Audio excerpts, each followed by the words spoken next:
Hi, everybody. This is Michael King, and I'm joined here with Dr. Schneider, and we are going to be providing you, especially during the time that you're at home with the coronavirus shutdown, with a weekly update. And this is our opportunity to remain connected with you with our current prospective patients. And we have 4 different items that we wanted to talk about here today. Dr. Schneider, you want to say hello first off?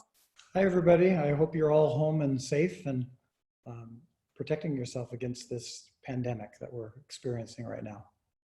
So one of the first items, and we talked about this earlier, is just, I'd love for you to share your viewpoints on the virus. Just what's your observation? What's your take on it? What are some things that you would like to let people know about it?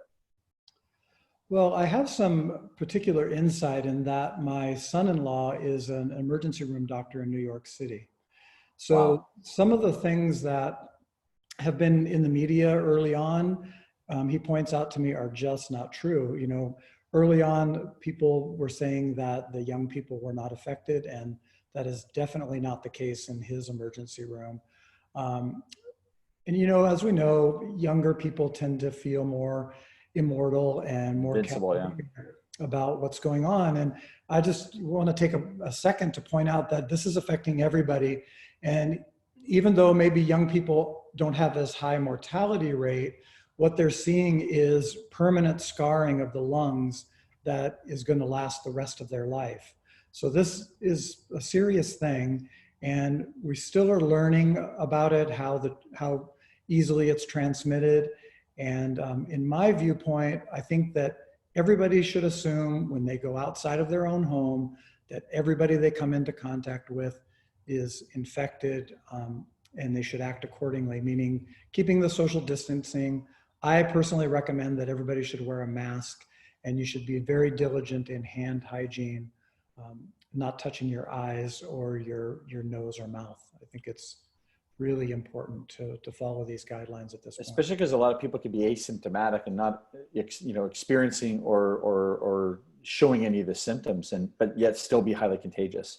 Well, that's the biggest problem, is that if you weren't contagious until you had a fever, then it would be pretty easy to contain. But that's the big wild card that we really don't know at this point. And then, of course, like the media is saying, is if you get symptoms, you should assume that you have the virus, and that you should definitely self-quarantine yourself, because you know how infectious it is at that point. Yeah, and one of the things, obviously, for patients, a lot of us are at home, and many of you may still have questions about your vision, your eyes, whether it's wanting to talk about cataracts or laser vision correction or whatever it might be, or just frankly you've just got a general question about your vision. We are now hosting or able to host virtual consultations at our practice, and so that enables you to schedule that that free 30-minute virtual consult with us and our medical team, where you'll have a chance to kind of connect, similar like this, like a Zoom call, where we've got the ability to kind of chat with you in the comfort and safety of your home. So we're excited that that's a way for us to remain connected with our patients as well. Another item that we're going to be doing, like these updates, Dr. Schneider and I will be hosting these weekly. So if you have any questions that you would like us to answer, please don't hesitate to kind of post them down below in the comment section, if this is on Facebook or wherever it might be, YouTube, whatever. And we'll be able to answer those on the call. Dr. Schneider, I wanted to pivot, and I wanted you to talk, if you will, about for those people that are wearing contact lenses right now and what they need to be considering, especially with the coronavirus, about contact lens hygiene and things that they need to be intentional about to make sure that they're not putting themselves at risk. Sure. First off, I would say that, take this opportunity, since you're really not going out socially much, just to take your contacts out. Give your eyes a break from the contact lenses. I mean, we know for a fact that contact lenses are a foreign body in the eye, and they decrease the oxygenation of the cornea, which over time can create damage of the cornea. So why not take this time to give your eyes a break?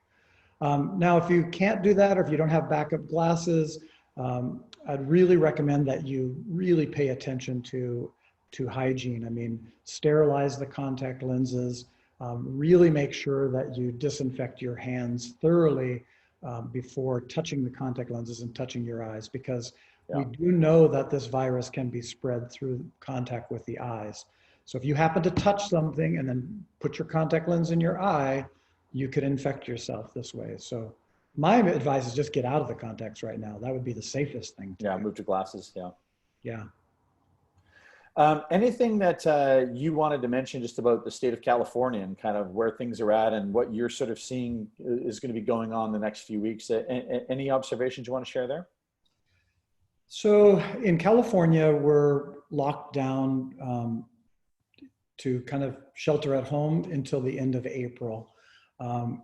Although in going to the office, it doesn't seem like that's being universally followed. I mean, there are a lot of people still out and about.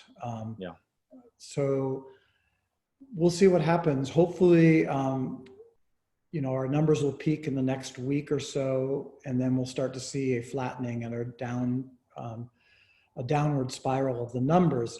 And if we do, then all of us can start to resume our normal life again. And that's why it's really important at this point just to really minimize your contact with the outside world if you can, because the sooner we flatten this curve and follow social distancing, the quicker we can get back to our normal life, or what we think our normal life may look like when this is all done. Yeah, that's the. I think that, you know, the biggest problem, I've been studying the different outbreaks in the past during this time, and specifically the Spanish flu of 1918, 1919, there was actually 3 waves of the virus. So what happened is they knew that once they learned you could distance yourself, they had a drop. So it started in April, then it dropped. They had a surge again in the fall of 1918, then it dropped off again, and then it peaked again in the winter of 1919. And so basically the problem is people become lax, they start, you know, infecting each other again, and then we get these spikes. So if people can pay attention moving forward, even when the bans are lifted, then hopefully we won't have these, you know, spikes like they had back then. Excellent.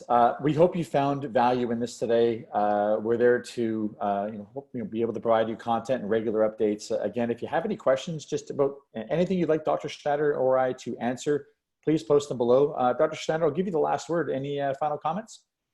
No, just stay safe, and you know, we will make it through this, and I think we'll come out stronger at the end. Appreciate your time, everybody. Thank you so much. Bye-bye. Thank you.